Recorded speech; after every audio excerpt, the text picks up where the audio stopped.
Olá, pessoal. Vamos começar mais uma série de exercícios de segunda lei de Newton agora. Estamos aí nesse pacotão de dinâmica, leis de Newton, né? Vamos começar aqui com o nosso resumo de sempre. Sempre lembrando que resumo é resumo. O importante é que você assista às aulas.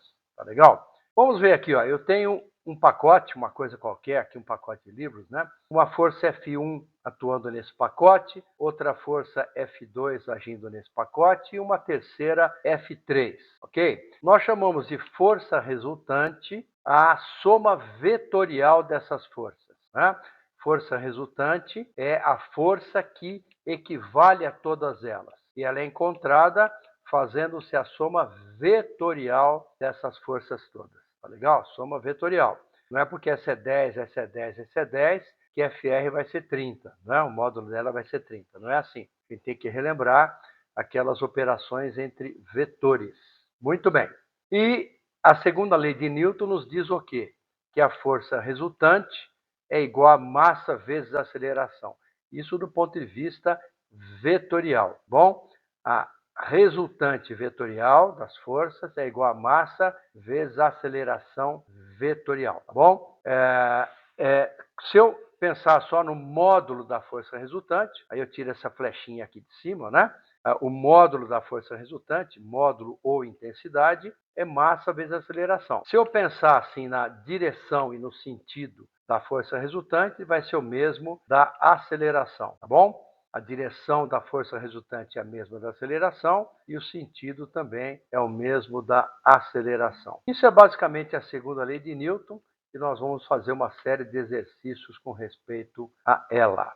Valeu? Olha, para mim é a parte mais importante de toda a física. Começando então a segunda lista, que seria o exercício número 10, caiu no Cefet, Minas Gerais. Um automóvel desloca-se com velocidade constante, isso é importante, em uma estrada plana e horizontal. Tem um movimento retilíneo e uniforme, né? Sob a ação de 4 forças. Peso P, a normal exercida pela estrada N, então tem aqui o peso P, a normal, a propulsora do motor F e a de atrito R, que aparece aqui, né?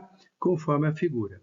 Bom, aqui vamos imaginar que esse movimento horizontal se dá sempre numa mesma horizontal, né? Não basta estar assim na horizontal, mas fazendo curva, não. Sempre sobre uma mesma linha horizontal, né? Ele pergunta assim, a relação correta entre os módulos dessas forças é... Bom, se ele está caminhando em movimento retilíneo uniforme, movimento com velocidade constante, num plano, não é? Horizontal, a força resultante só pode ser zero. Então é preciso que, para isso, que a normal tenha a mesma intensidade do peso e que a força propulsora, como ele chama, né? Propulsora do motor, seja equivalente ao atrito, tenham a mesma intensidade. E, portanto, a alternativa correta seria a alternativa A. Foi manha esse, hein? Manha. Tá certo? A gente está começando aí essa segunda lista, né?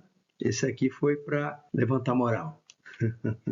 Vamos lá, esse aqui caiu na Federal de Santa Catarina, uma belíssima universidade, né? No livro Viagem ao Céu, Monteiro Lobato afirma que quando jogamos uma laranja para cima, ela sobe enquanto a força que produziu o movimento é maior que a força da gravidade.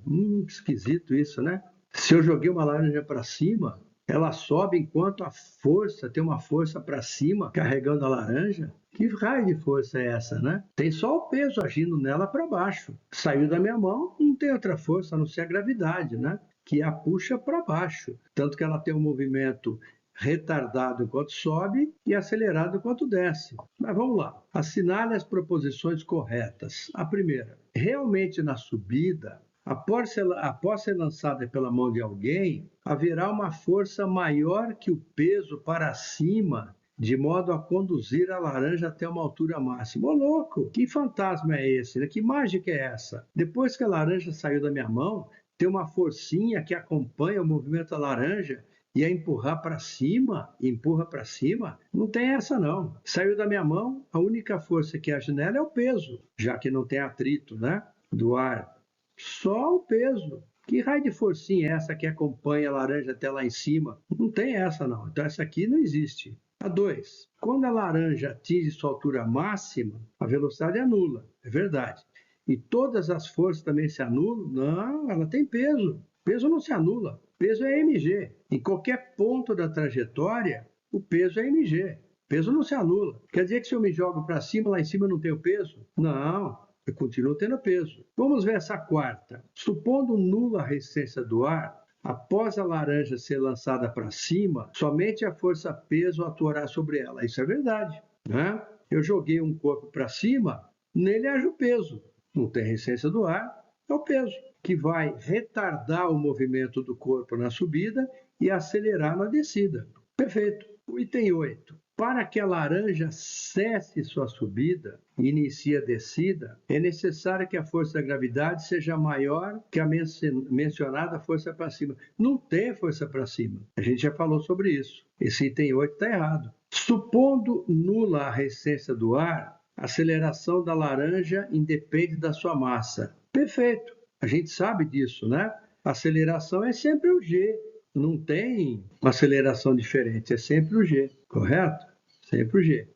Então, esse tipo de exercício é sempre a soma, né? É sempre a soma que ele pede, né? Seria 4 mais 16, a soma é 20. A soma dá 20, tá bom? Ele não pediu aqui, mas em geral, nesses da Federal de Santa Catarina, ele pede a soma delas. Aí, soma é 20. Valeu? Legalzinho o exercício, né? Agora vamos ao último dessa lista, mas tem um monte pela frente. Caiu na Unifesp, Federal de São Paulo. Suponha que um comerciante inescrupuloso aumente o valor assinalado pela sua balança, empurrando sorrateiramente o prato para baixo com uma força F igual a 5 newtons na direção e sentidos indicados na figura. O malandro põe o dedinho ali, né? E empurra o prato para baixo para aumentar a massa que a balança marca, né? Tá certo? Ele põe alguma coisa lá em cima e põe o dedinho ali e empurra o prato para baixo para marcar mais, né? E assim ele cobra mais. Com esta prática, ele consegue fazer com que uma mercadoria de 1,5 kg, 1,5 kg, seja medida por essa balança como se tivesse massa de... Ele quer saber quando ele está roubando, né? Vamos ser claro aqui, tá bom? Ele empurra com uma força de 5 newtons, inclinada em 37 graus horizontal, e ele fornece aqui que o G é 10 e seno 37 é 0,6, e ele quer saber uma mercadoria que, na verdade, pesa 1,5 kg de massa, quanto vai pesar nessa balança que está roubando o consumidor, tá bom? Vamos ver então. Bom, eu tenho aqui a balança, né? Eu repeti aqui o desenho, para não se perder.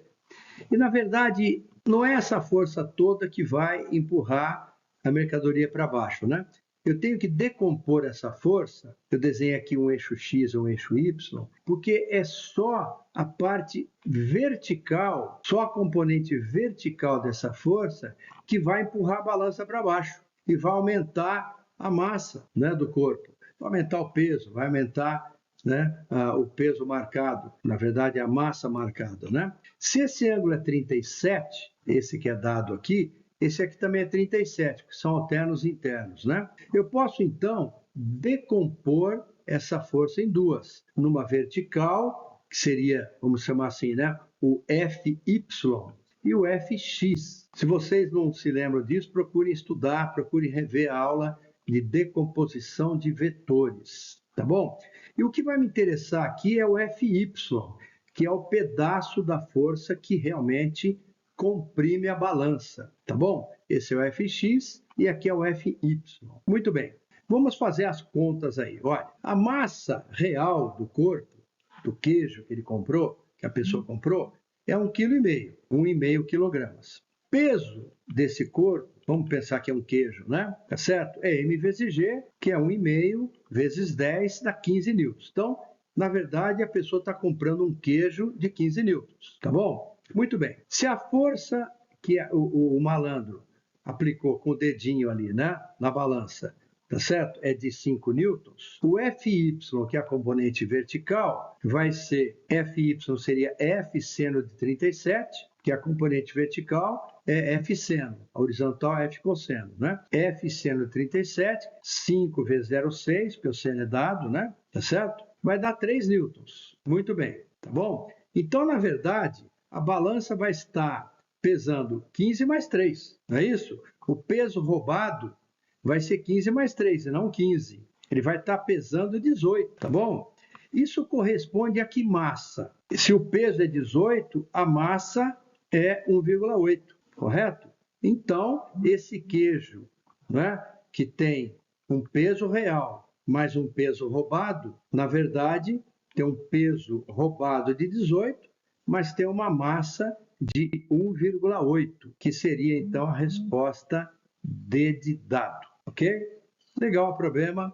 Esse foi o último, como eu disse, mas tem uma série ainda grande aí pela frente de leis de Newton, que é um assunto importantíssimo. Valeu, pessoal, abraço e até as próximas aulas de exercício.